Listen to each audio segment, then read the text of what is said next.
5장 3절부터 우리 한 절씩 교도하도록 하겠습니다. 심령이 가난한 자는 복이 있나니 천국이 그들의 것이며, 애통하는 자는 복이 있나니 그들이 위로를 받을 것이며, 온유한 자는 복이 있나니 그들이 땅을 기업으로 받을 것이며, 의에 줄이고 목마른 자는 복이 있나니 그들이 배부를 것이며, 긍휼히 여기는 자는 복이 있나니 그들이 긍휼히 여김을 받을 것이며, 마음이 청결한 자는 복이 있나니 그들이 하나님을 볼 것이며, 화평하게 하는 자는 복이 있나니 그들이 하나님의 아들이라 일컬음을 받을 것이며, 의를 위하여 박해를 받은 자는 복이 있나니 천국이 그들의 것임이라. 아멘. 아멘. 네, 지금 우리가 위드 코로나를 앞두고 지금 이제 앞으로 내일부터 2주간 이제 좀 거리 완화가 있습니다. 그래서 다음 주부터는 우리가 주일날 이 본당에는 이 접종을 2번 다 맞으신 분들에 한해서 20%, 그러니까 40명이 본당에서 예배를 이제 드릴 수 있게 됩니다. 그러니까 여러분들이 노란 표시에 앉으시면 됩니다. 그리고 이제 아직 우리 교회에서 이 백신을 맞으면 안 되는 그런 분들이 계세요. 이건 국가에서 이런 분들은 맞아서는 안 된다라고 이렇게 하신 분들 있잖아요. 그런 분들이 몇 분이 계세요. 이제 그런 분들이 계시기 때문에 안 맞을 때는 그만한 이유가 있기 때문에 그분들에 대해서 배려를 해야 되는데, 그분들이 이제는 가까이 예배드리기 원하시는 분들은 사무실에서 드리고 또 교육관에서 이제 드리시도록 하겠습니다. 그래서 본당에는 다 맞으신 분들 우리 40분이 이제 본당에 나오셔서 같이 예배드리도록 하겠습니다.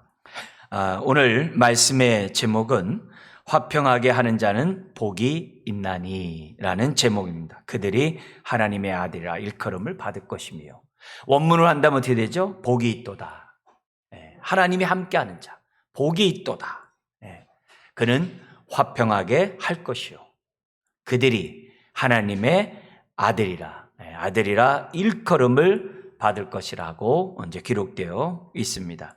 요즘 같은 이 시대에 무엇보다 필요한 단어가 이 화평, 이 평강, 샬롬, 이런 단어가 정말 이 필요한 시대가 아닌가. 더욱더 아마 살아가면서 절실한 단어가 이 화평인 줄 압니다. 국가와 민족뿐만이 아니라 우리 사람과의 사람 이 관계 속에서도 또 세대와 계층 이 갈등들이 우리나라에 얼마나 첨예하게 대립되는지 몰라요. 그뿐만 아니라 개인적으로도 여러 가지 어려운 일들로 인해서 마음의 평화를 잊어버리고 질병 때문에 많은 고통을 당하고, 또 우리 교우들 가운데 지금 입원해 계신 분들도 계시잖아요. 또 중환자실에 계신 이런 분들의 마음에 정말 무엇보다 필요한 것이 하나님의 샬롬, 하나님의 평강이라고 믿습니다. 하나님 나라가 우리 안에 임하면 의와 희락과 화평, 샬롬이 우리 안에 임한다고 했어요. 왜 우리가 이렇게 예배드리고 왜 이렇게 신앙생활을 정말 우리가 왜 합니까? 이 코로나 때에 우울하기 쉽고 스트레스 받기 쉽고, 코로나 때에 얼마나 우리들의 정서적으로 이 마음이 평안을 잃어버립니까? 그러나 예배할 때 평안이 우리에게 찾아오죠. 정말 하나님이 나와 함께하는 이런 복을 경험할 때 자연스럽게 우리 마음에 하나님의 샬롬이, 하나님의 평강이 우리에게 임하는 거 아닙니까? 그래서 우리 그런 의미에서 우리가 예배를 드리고 또 우리가 신앙생활 하고 있는데, 무엇보다도 우리가 예배 드리는 저와 여러분들, 또 가정에서 예배 드리는 모든 분들, 이 시간 하나님이 우리와 함께하는 이 축복을 누리시기를 주의 이름 축원합니다. 두세 사람이 모인 곳에, 주의 이름 모인 곳에 항상 함께 하세요. 그렇기 때문에 우리는 이 시간 마땅히 예배 가운데 하나님의 평강, 하나님의 화평을 저와 여러분들이 누려야 될 줄 믿습니다. 여러분, 여기 화평하게 하는 자가 복이 있다 해서 화평하게 하는이라는 이 단어는 굉장히 이렇게 복합 단어예요. 어떤 단어가 연결됐냐면은 둘 사이, 나누어진 이 둘 사이를 하나로 만들다라는 단어와, 그리고 플러스 행하다 만들다라는 단어가 연합된 거예요. 이게 화평하게 하는 이라는 이제 단어라는 거죠. 그래서 이 둘 사이가 서로 나눠져 있어요. 그죠? 뭐 어떤 갈등 때문에, 어떤 상처 때문에, 또 원수지간에 이런 속에서 나누어졌던 이런 사람들이 연결돼서 하나가 되는 이 상태, 그런 걸 갖다가 이제 화평이라고 그래요. 근데 이걸 화평으로 끝나는 게 아니라 하게 하는 자, 그것을 행하는 자, 만드는 자. 만드는 자가 지금 어떻게 돼요? 하나님이 함께하는 자라는 거죠. 하나님이 함께하는 자라는 거예요. 그죠? 이미 우리는 어떻게 돼요? 주님의 보혈로 하나님과 우리가 원수되었고, 우리가 죄인 되었을 때, 심지어 우리가 어떻게 돼요? 연약했을 때. 이 연약하다는 얘기는 다른 게 아니라 내 스스로 죄에서 벗어날 힘이 없다라고 했을 때 연약하다는 거예요.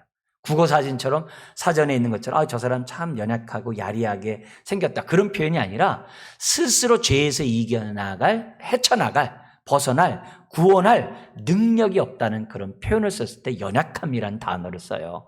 그러니까 그런 상황에 있던 우리들이 주의 보혈로 우리가 어떻게 돼요? 죄사함받고 구원받고 하나님과 어떻게 돼요? 하나가 됐잖아요. 회복됐잖아요.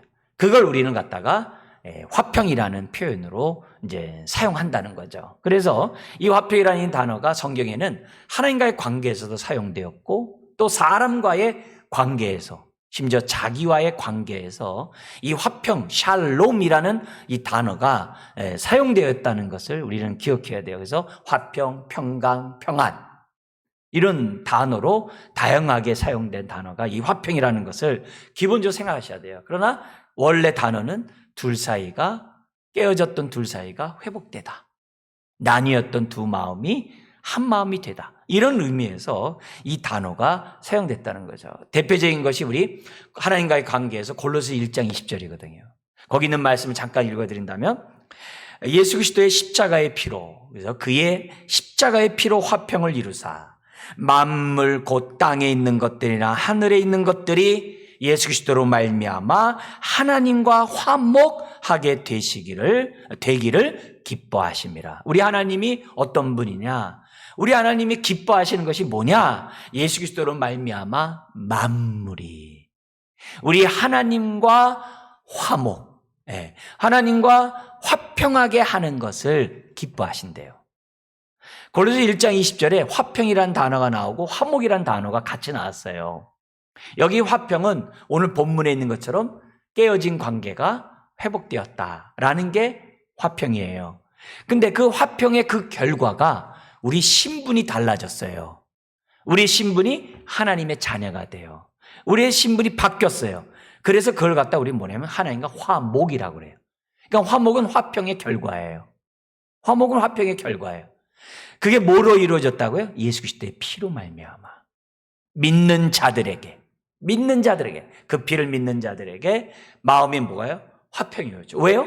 주의 피로 우리의 죄가 다 씻음받았으니까, 우리 안에 있는 죄책감이 다 어떻게 돼요? 깨끗해졌으니까 마음에 뭐가 따라옵니까? 하나님의 평강이 오죠. 평화가 오죠. 그러면 이런 사람이 평화로 얻는 거 끝난 게 아니라 하나님과 새로운 관계가 돼요. 화목한 관계가 돼요. 그래서 우리들이 어떻게 해야 돼요? 하나님의 자녀로서 살아가는 자가 됐다는 거죠. 그때 사용하는 것이 뭐예요? 이 화평이라는 단어예요. 하나님과 깨어진 우리가 회복되고 하나가 되었다. 자, 근데 이렇게 신분의 변화에서만이 아니라 우리들이 이 땅에 살아가는 데서, 특히 이 코로나 이런 삶을 살아가는데 얼마나 우리들의 삶이 힘들어요. 어려워요. 마음이 얼마나 복잡해요. 너무나 고통스럽죠. 더구나 기도할 제목들이 얼마나 많아요. 근데 이 기도할 때도 이 평강이라는 단어를 사용했어요. 화평이라는 단어를 썼어요. 대표적인 것이 어디에 썼냐면은 빌립보서 4장 6절 7절이에요. 4장 6절 7절에 보면은 뭐라고 이제 시작이 되냐면 아무것도 염려하지 말래요. 아무것도 염려하지 말고 다만 모든 일에 기도와 간구로 너희 구할 것을 감사함으로 하나님께 아뢰래요. 감사함으로 하나님께 아뢰래요. 그리하면 모든 지각에 뛰어난 하나님의 평강이, 여기 나와요. 이 평강이 여기 나오는 화평이라는 단어 같은 단어예요. 하나님의 평강이 뭐라고 되어 있냐면은 그리스도 예수 안에서, 그리스도 예수 안에서 너희 마음과 생각을 지키시라. 보초가 자기 진영을 지키듯 우리를 지켜준대요. 어디를 지켜줘요? 우리의 마음과 생각을 지켜준대요. 왜 그래요? 염려가 있을 때마다 하나님의 우리들의 마음이 어떻게 돼요? 염려라는 단어 자체는 또 뭐냐면 우리 마음이 나누어진다는 단어예요. 여러분, 염려거리가 있으면 우리가 뒤숭숭 하잖아요. 염려거리가 되면 막 기도하면서도 막 의심도 생기고, 염려거리가 있으면은 기도 생활도 잘 안 되잖아요, 사실. 우리의 삶이 얼마나 복잡해요. 힘들어요. 더구나 내가 병에 걸려보세요. 얼마나 마음이 참 이렇게 나뉩니까? 그게 염려예요. 그러니까 그런 상황이 있을 때마다, 염려되는 상황이 우리에게 벌어질 때마다 뭐 하라? 기도하래요. 그것도 어떻게 해요? 감사함으로. 왜 감사함으로 기도해요?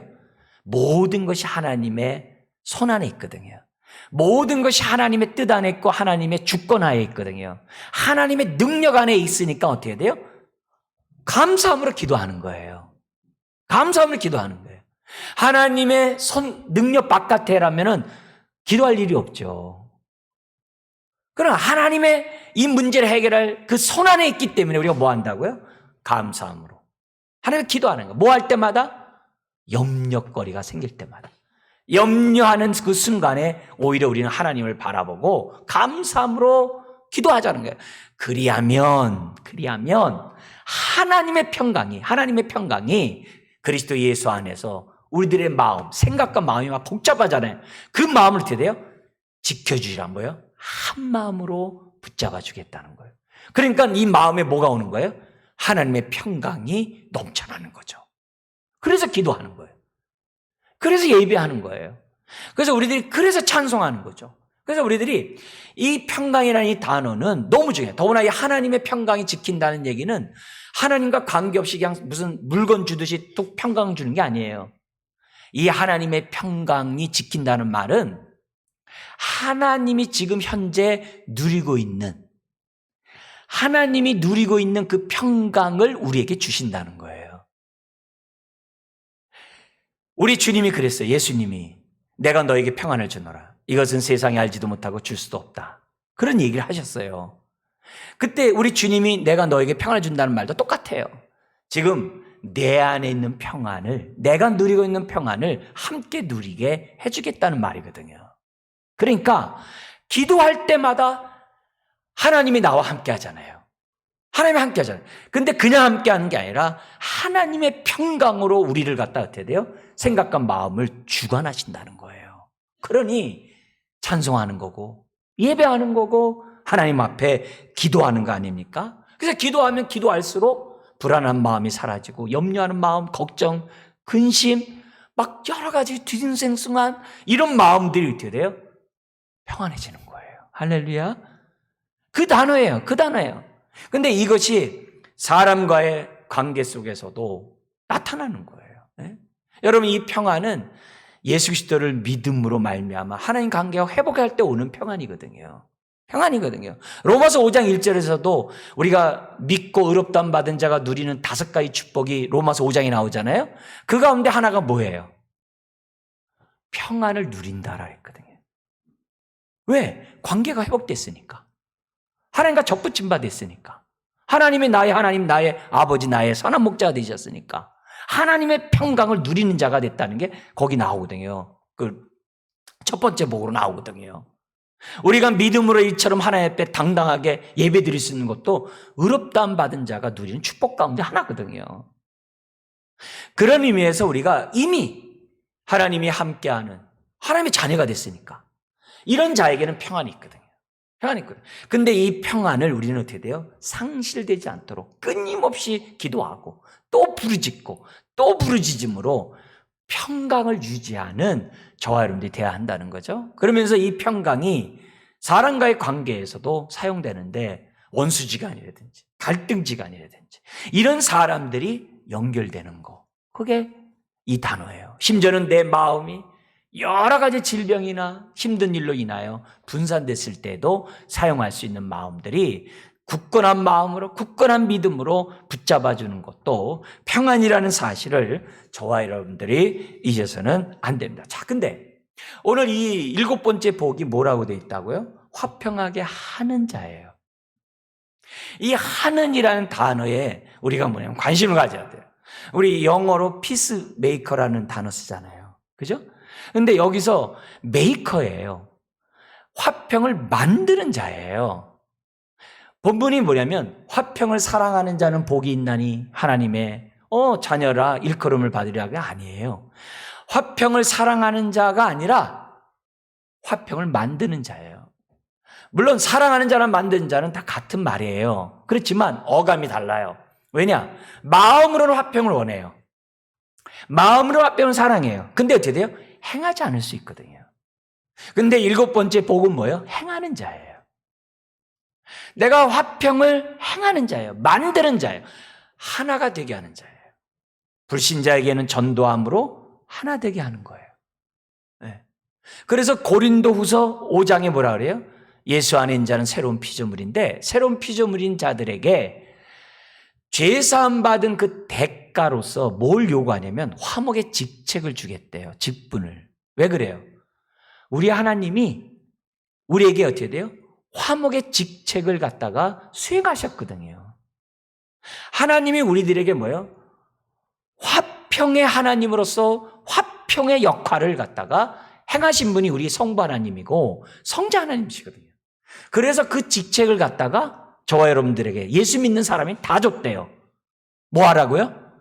너에게 있는 샬롬, 평안을 다른 사람에게도 주라고. 우리에게 화목의 직책을 줬다라고 성경 우리들에게 가르쳐주고 있는 거예요. 그래서 우리는 화평을 사랑하는 자가 아니라 평강을 사랑하는 자가 아니라 행하는 자예요. 그것을 행하는 자가 되어야만 한다는 거예요. 자, 근데 여기서 우리가 이 화평이라는 단어를 좀 더 이해하기 위해서 세상에서 말하는 화평, 평강과 좀 구별해야 돼요.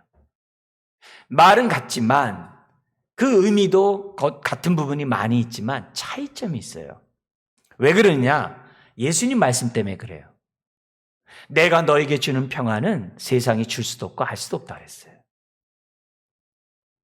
그렇기 때문에 이 평안은 뭐냐면 세상으로부터 오는 게 아니라 하늘로부터 오는 거예요. 사람으로부터 오는 게 아니라 하나님으로부터 오는 거예요.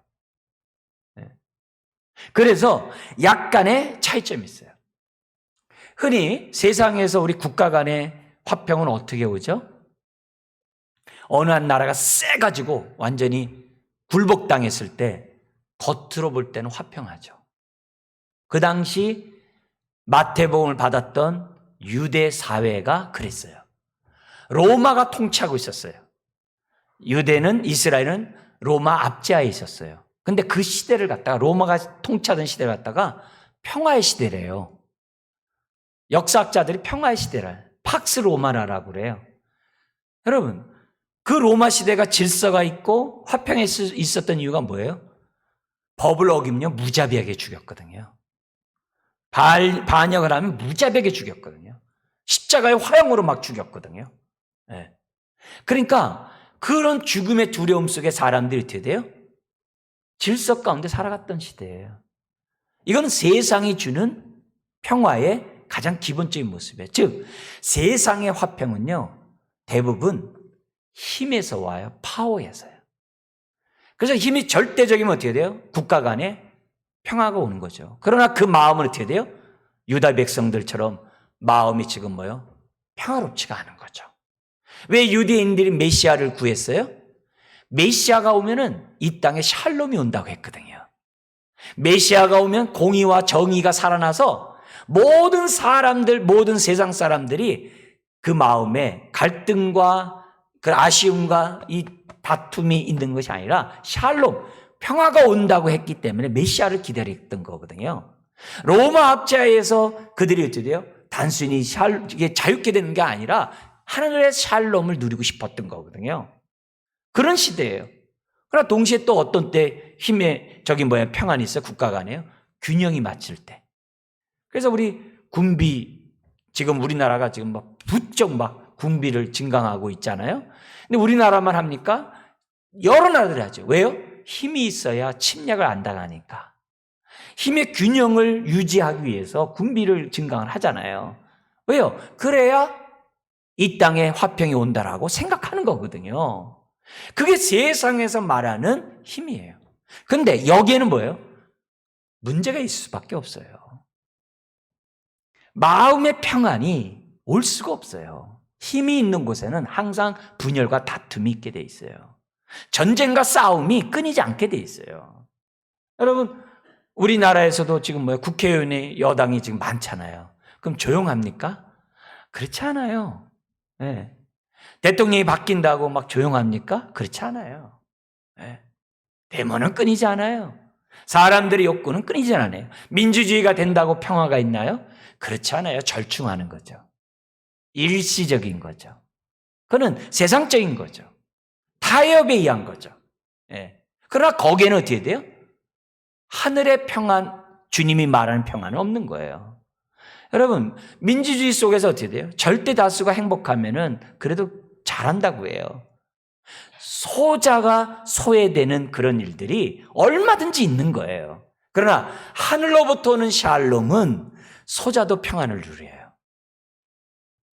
그리고 소자에게 물 한 그릇 주는 평안이 임하는 거예요. 네? 그게 하나님이 우리에게 주는 평안이에요.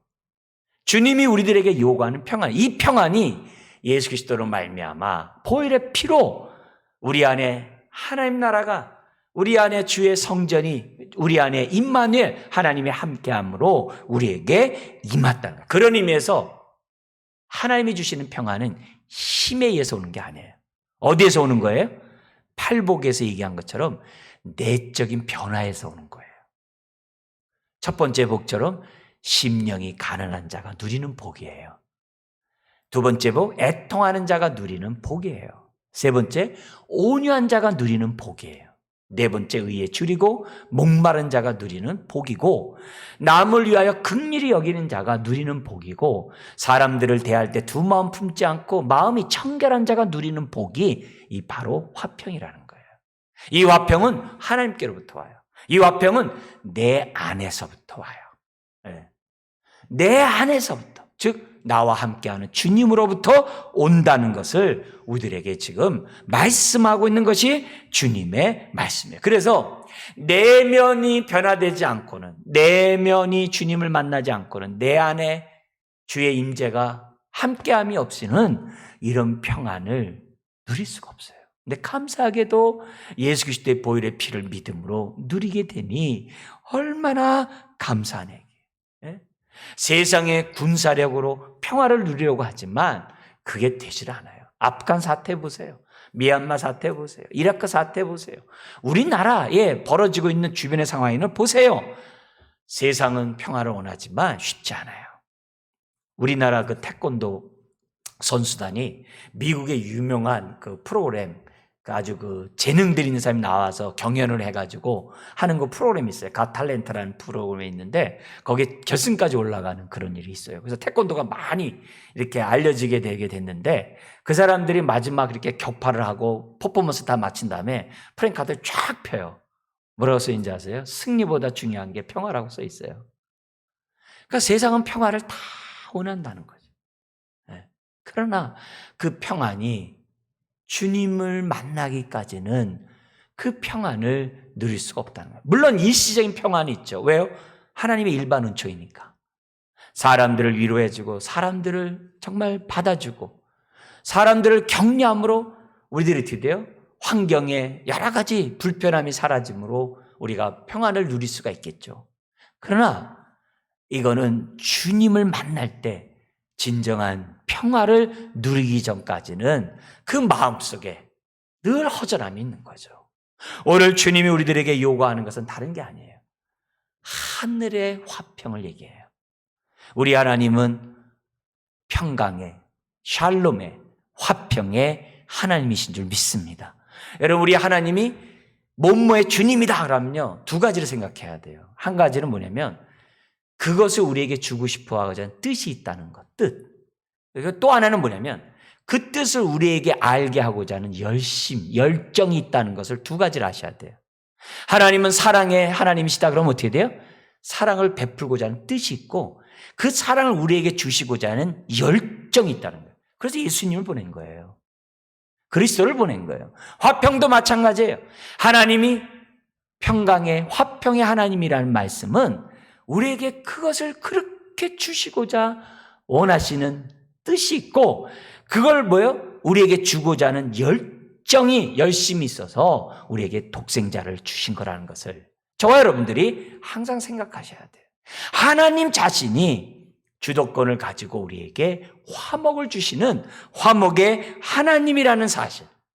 그래서 화목하는 것을 아까 골로새 1장 20절에 뭐라 그래요? 기뻐하세요. 한 영혼이 주께로 돌아오는 거 기뻐하세요. 한 사람이 아픔과 염려 속에 있다가 평강을 얻는 거 기뻐하세요. 그러니까 어떻게 돼요?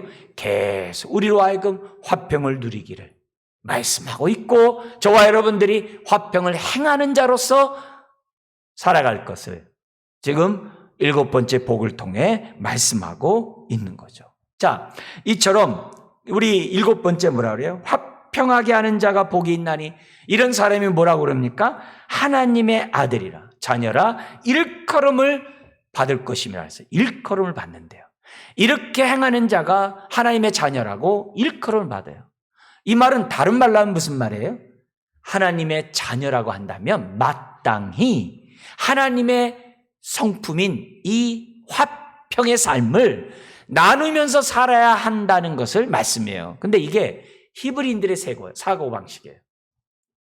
히브리인들은 누구의 자녀다 그러면요 곧 그의 부모를 보여주는 거예요. 그게 의식이에요. 그래서 누구의 자녀다 그러면요 부모의 성품만이 아니라 인격만이 아니라 부모의 직업까지 그대로 전수받습니다. 그래서 예수님이 우리 목자잖아요. 그 석공을 하고 목수일을 하잖아요. 그 얘기는 뭐예요? 그의 부모가 그렇고 그의 가문이 그렇다는 거예요. 그거라는 거예요. 그래서 이 사람의 지금의 모습 보면 그 집안의 내력을 아는 거예요. 그게 히브리인들의 사고방식. 오늘날엔 직업이 부모와 자식이 많이 다르지만은 옛날에 그랬단 말이에요.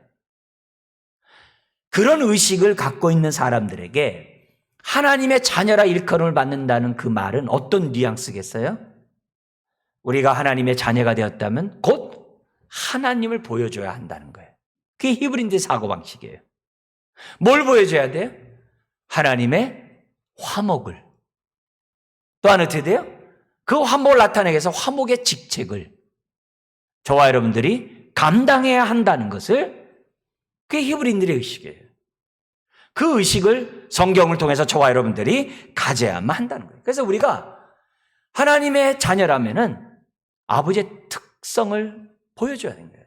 화목해 하시는 그 하나님의 그 특성을 사람들에게 보여줘야만 한다는 거예요. 그러면 하나님의 입장에서 볼 때 어떻게 돼요? 너 내 자녀 맞아. 그런 거죠. 사람들의 입장에서 만약에 보면 어떻게 돼요? 저 사람 진짜 예수 믿는 사람이네.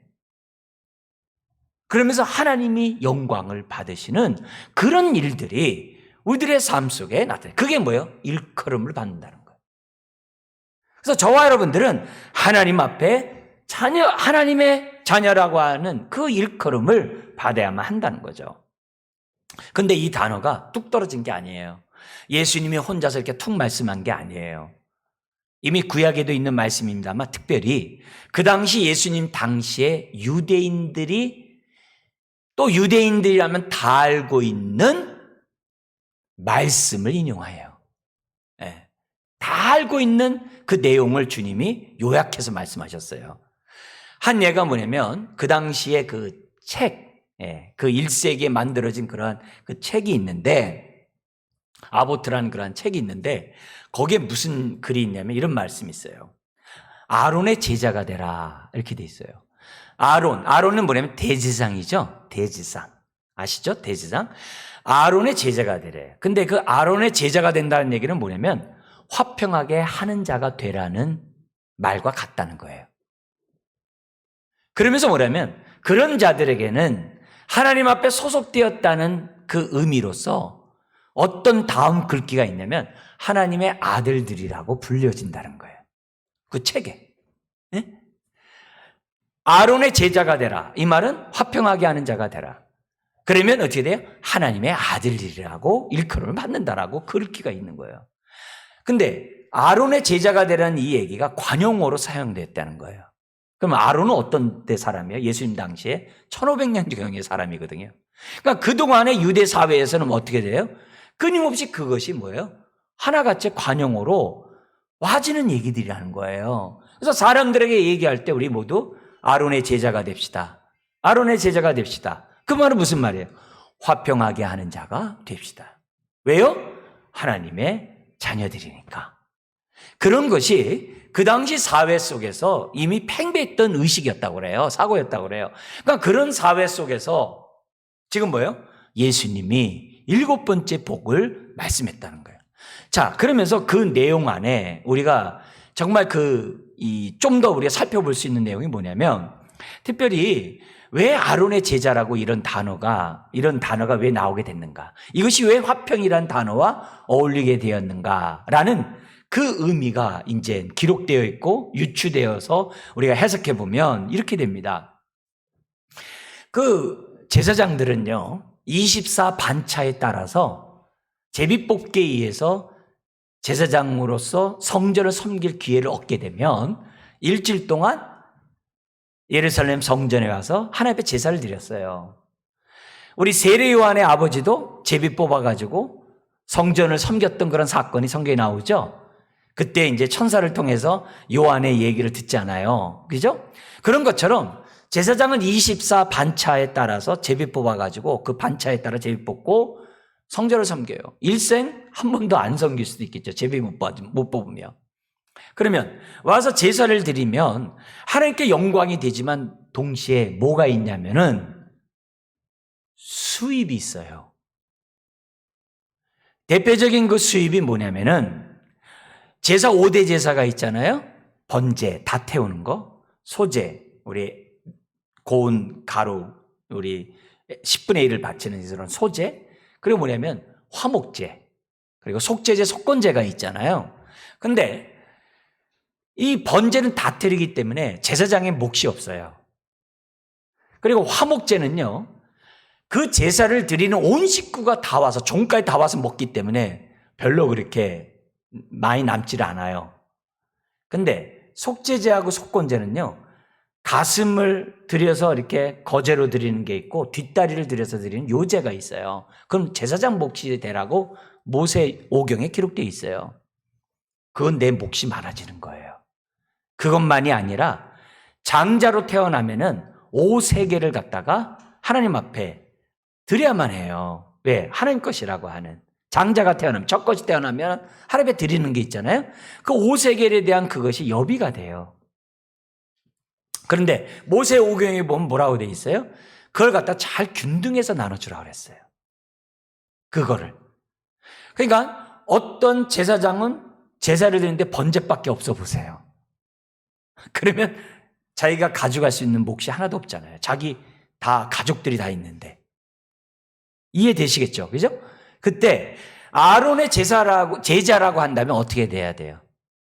균등하게 나눠가지고 다 기뻐할 수 있도록 해야 한다는 그런 행동이 나오겠죠. 그럼 여기에 따라서 유대 사회에서 화해하는 자가 어떤 자냐? 이렇게 정의가 되는 거예요. 뭐냐? 이 화해는 나만 행복하면 안 돼요. 그리고 나는 불행하고 나만 행복하면 돼. 그것도 안 돼요. 균등하게 이루어져야 돼요. 그게 뭐예요? 희년이에요. 그게 50년마다 하는 하나님 나라가 실제적으로 나타난, 그 행동이 나타난 희년이에요, 희년.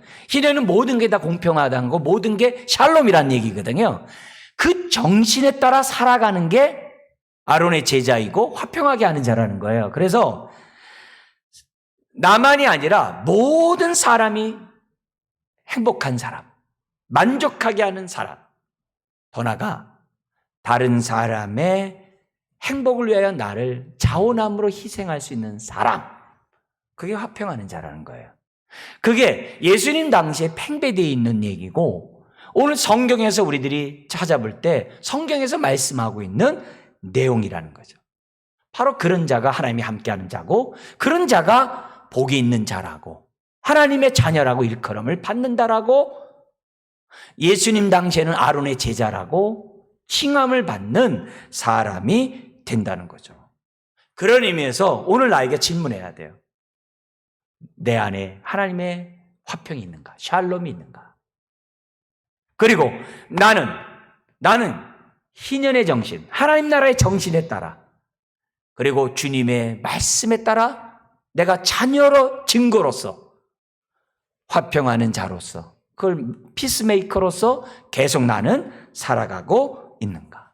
여러분, 우리가 사는 이 시대가 얼마나 갈등과 대립이 많은 세대인지 몰라요. 네. 그리고 또 얼마나 많은 상처와 질병과 고통 가운데 있는지 몰라요. 네. 이런 세상 속에서 정말 우리가 무엇보다 필요한 것이 뭐겠어요? 하나님의 샬롬이 아니겠어요? 내 안에 하나님의 평강이 임하는 거 아니겠어요? 근데 이것이 나만 그러겠어요? 아니죠. 다른 사람도 누려야죠. 근데요, 성경에서 이 화평은요, 화평을 얻는 것이 쉽지가 않아요. 왜 그럴까요? 우리는 뭘 보고 알 수 있을까요? 예수님이요, 십자가를 지신 그 삶의 모습을 보면 쉽지 않다는 걸 우리가 깨닫게 돼요. 여러분, 자기를 부인하고 자기 십자가를 지고 정말 주님을 따라가는 삶이 쉽습니까? 쉽지 않아요. 너무너무 어려워요. 네. 그러니까 우리가 뭐 하는 거예요? 기도하는 거예요. 하나님, 내가 죽어져야 되는데, 내가 깨져야 되는데 잘 안 되네요.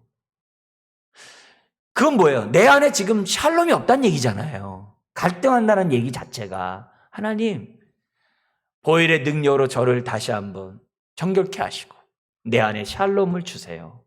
그래서 나도 주님이 행하신 것처럼 나도 피스메이커로 나도 살아갈 수 있도록 하나님 은혜를 주세요. 그러니까 날마다 나의 정과 욕심을 십자가에 못 박지 않으면 안 돼요. 너무너무 어려워요. 그래서 막 갈등해요. 그래서 마음이 참 혼탁해요. 그러나 그때마다 감사함으로 하나님 께 아뢰면 하나님이 우리에게 뭘 줘요? 하나님의 평강이 보초로 지키듯이 우리의 마음과 생각을 붙잡아 매준다는 거예요. 그러면서 우리가 평강의 삶을 살아갈 수 있다는 거죠. 여러분, 마태복음을 통해서 이 화평의 중요함을 제사보다 중요하다고 얘기해요. 예배보다 중요하다고 얘기를 해요. 이 산상수훈에서 이 7번째 복과 연결되어 있는 그 설명 내용, 8가지 복이 서로 연결된 게 산상수훈이라고 그랬어요. 요 7번째 복과 연결된 부분이 어떠냐면은 5장 21절 이하거든요. 거기에 뭐가 나오냐면은 23절 이하에 이런 말씀이 나와요. 그러므로 예물을 제단에 드리려다가 거기서 내 형제에게 원망 들을 만한 일이 있는 것이 생각나거든.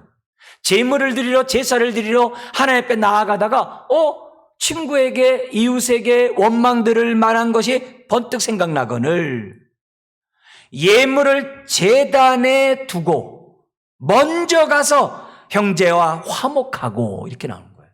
화목하고 그 위에 와서 예물을 드리라는 거예요. 예물 드리라는 거예요. 이 얘기가 무슨 말이에요? 제사보다 우선해야 될 것이 샬롬의 삶을 살라는 거예요. 제사보다 중요한 것이 화평케 하는 삶을 살고 하나님 앞에 예물을 드리라는 거예요. 네? 그러니까 우리들이 오늘 이처럼 예배를 드리면서 우리들이 그냥 몸만 와 있으면 안 된다는 거예요. 예배를 드리면서 우리가 어떻게 해야 된다는 거예요? 화평하게 하는 삶을 사는 가운데 하나님 앞에 예배를 드릴 때 하나님의 샬롬이 우리 속에 충만하게 된다고 지금 말씀하고 있는 거예요. 마태는 예배보다 우선돼야 되는 것이 화평의 삶이라는 거예요. 우리 가정에서도 예배를 드리고 처서 예배 드리는 분도 다 똑같습니다. 이 시간에 우리가 몸만 나와서 예배 드리는 것이 아니라 정말 화평하게 하는 삶을 살아가는 가운데 예배를 드리라는 거예요. 마태는 이것을 강조하고 있어요. 우리 좀 더, 그럼 우리는 어떻게 해야 이 화평의 삶을 정말 살아갈 수 있을까? 먼저 우리가 기도해야 되겠죠. 내 안에 화평이 넘쳐나야 되니까 기도해야죠. 우리 실제적인 행동으로 우리가 어떻게 해야 우리가 화평의 삶을 사는가? 크게 두 부분을 나누면 소극적인 측면과 적극적인 측면이 있어요. 소극적인 측면은 뭐냐면 내가 먼저 어떻게 돼요? 남에게 화평을 깨는 그런 행동을 안 하는 거예요. 다른 말로 하면 내가 내 위치에서 내 할 도리를 다 하는 거예요. 대표적으로 내가 욕심, 내 안에 있는 어떤 그런 탐심, 이런 것들을 제어해야 돼요. 왜냐면 성전에서 제사장들이 제사를 드리면서 자기가 요제를 드렸다고 이건 내 거야 하면서 나만 가져. 그러면 욕심이잖아요. 그러면 제사장 사이가 어떻게 돼요? 화평이 깨지잖아요. 그렇게 하지 말라는 거예요. 네? 그렇게 하지 말라면 자기 일에 먼저 빠르지 말라는 거예요. 그래서 우리가 욕심과 탐심 속에서 행동하지 않는, 이게 이제 내가 어떻게 돼요? 먼저 내가 소극적으로 내가 가져야 될 태도예요. 그뿐만이 아니라 내가 말과 행동에 있어서 남에게 피해를 주지 않는 거예요. 부정한 말을 하거나 해를 끼치는 말을 하거나 손해가 되는 말과 행동을 하지 않는 거예요. 그러니까 내가 자녀다운 어떤 그런 모습을 내가 먼저 갖는 거예요. 인격 모독하거나 무시하거나 그렇게 하지 않는 거예요. 그런 모습을 먼저 갖는 거예요. 그래서 우리 이런 말 하잖아요. 나 법 없이 산다고. 남에게 잘못한 적 없다. 그래, 그렇게 사셔야 돼요. 네, 그렇게 사셔야 돼요. 근데 그냥 일반 은총 속에 그렇게 사는 게 아니라 주의 보혈의 피의 그 은혜와 능력 속에 우리가 그렇게 사셔야 돼요. 근데 적극적인 게 있어요. 뭐냐면 예수님처럼 화평을 추구해야 돼, 적극적으로. 베드로전서 2장 21절 이하에 이런 말씀이 있어요.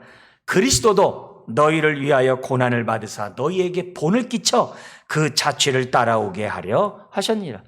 주님이 화평의 삶을 살면서 그래서 십자가를 지셨잖아요. 삶 자체가 화평의 삶이었잖아요. 그러면서 어떻게 돼요? 우리로 하여금 따라오래요. 왜? 하나님의 자녀니까. 먼저 경험했으니까 따라오래요. 그러면서 뭐라 그러냐면은 예수님은 죄를 범하지 아니하시고 그 입에 거짓도 없으시며 욕을 받으시되 대신 욕하지 아니하시고, 우리는 욕하면 어떻게 돼요? 확 갚아주잖아요. 그러지 아니하시고 고난을 받으시되 위협하지 아니하시고, 나에게 지금 어려움을 줘? 가만 안 놔도 그렇게 하지 아니하시고 오직 공의로 심판하시는 하나님께 다 맡겼다고 그래요. 여러분, 예수님은 너의 원수가 줄이거든 먹이래요.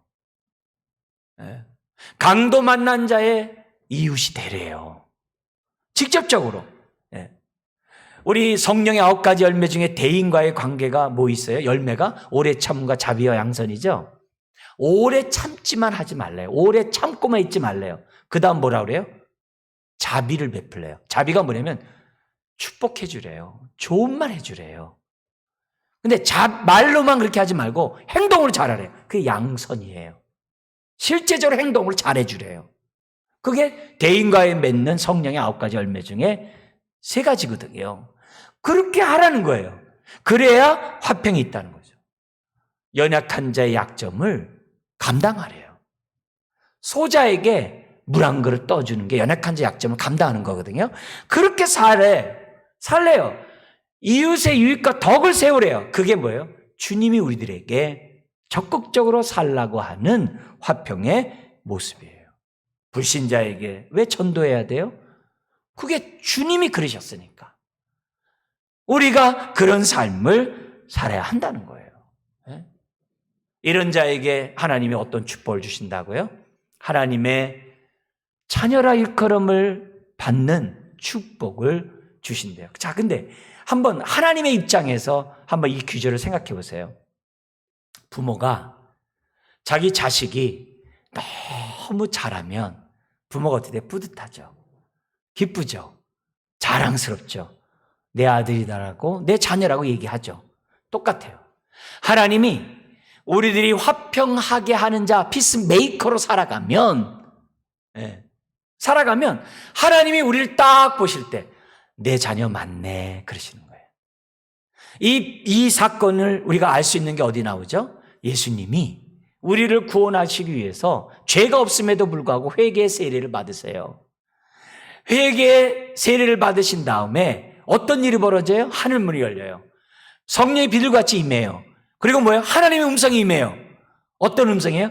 이는 내 사랑하는 자요, 내 기뻐하는 자라. 내 자녀라는 거예요. 하나님이 얼마나 뿌듯해하시고 자랑스럽겠어요. 바로 그 얘기예요.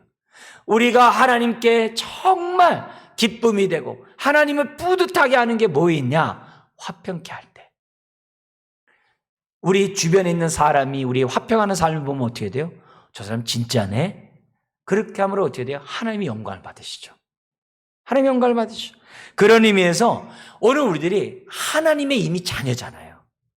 그렇다면 우리가 일컬음을 받는 저와 여러분들이 돼야만 한다는 겁니다. 우리 마지막으로 7번째 복을 갖다가 우리 한번 읽고 마치겠습니다. 화평하게 하는 자는 복이 있나니 그들이 하나님의 아들이라 일컬음을 받을 것이며. 일컬음을 받는 저와 여러분 되시길 주의 이름 축원합니다. 기도하겠습니다. 하나님 아버지, 어지러운 세대입니다. 혼탁한 세대입니다. 고통의 세대입니다. 슬픔의 세대입니다. 염려와 근심과 다툼과 갈등과 아픔과 아버지 하나님의 괴로움의 세대입니다. 무엇보다도 하나님의 샬롬, 하나님의 평강, 하나님의 화평이 필요합니다. 보혈의 능력으로 우리에게 화평을 주신 주여, 누리는 자 되게 하여 주시옵소서. 누리는 자 되게 하여 주시옵소서. 그래서 흘러넘쳐서 우리를 통하여 하나님의 화평이, 하나님의 하나됨이, 하나님의 샬롬이 흘러넘쳐 나가게 하여 주옵소서. 그로 인하여 자녀라 일컬음을 받는 모든 주의 자녀들 되게 하여 주옵소서. 예수님의 이름으로 기도드리옵나이다. 아멘.